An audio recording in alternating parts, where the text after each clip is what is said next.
شرکت موبیلی تیسل تصمیم گرفته است برای سیاحان خارجی که به تاجیکستان برای سیاحت می‌آیند سیم کارت رایگان تقسیم کند.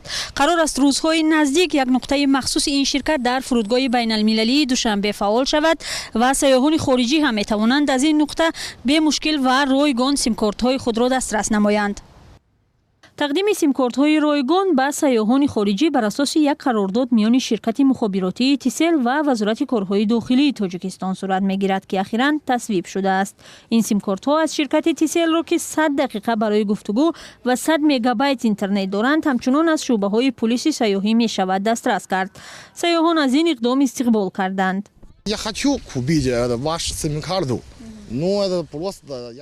من میخواستم سیم کارت از شرکت های موبیلی شما بخرم، اما به نظر من برای یک هفته ضرور نیست که سیم کارت شما را بخرم و اگر در شما چنین اقدام رایگان دادن سیم کارت به سیاحان روی دست گرفته شده باشد، این به فکرم تصمیم خوب است.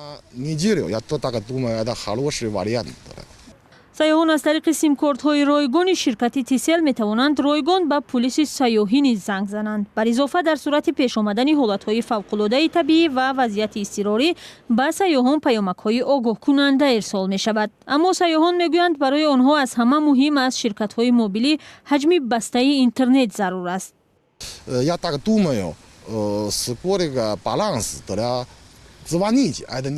من فکر میکنم که برای سیاح دقیقه ها برای گفتگو مهم نیست. فعلا در جهان برای سیاحان اینترنت برتری دارد. با فکر من اگر حجم اینترنت داخلی سیم کارت های رایگان بیشتر باشد، برای مثال 500 مگابایت، این خیلی خوب است. اما 100 دقیقه رایگان آنقدر مهم نیست، زیرا حالا کم کسان از گفتگوی تلفنی استفاده میکنند.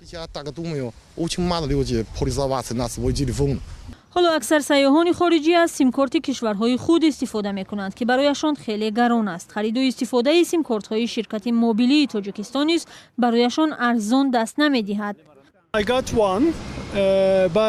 من یک سیم کارت شما را با مبلغ حدود 50 سومانی خریدم و آن هم اینترنتش برای 2 ساعت کار کرد و خلاص.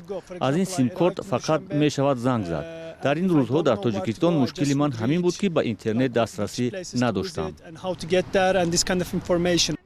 سیاحان برای گرفتن سیم کارت های رایگان از شرکت تیسل باید شناسنامه خارجی و روابط الکترونی خود را پیشنهاد کنند. این در حالی است که حالا در تاجیکستان بحث ثبت نام دوباره سیم کارت ها برای شهروندان کشور که به دنبال روند عوض کردن شناسنامه های کهنه با آیدی کارت ها را پیش آورده است خیلی گرم ادامه دارد. تصمیم پیشنهاد سیم کارت رایگان برای سیاحان در حالی است که مقامات در تاجیکستان قصد دارند تعداد مهمانان را به این کشور از 1 میلیون نفر بیشتر کنند.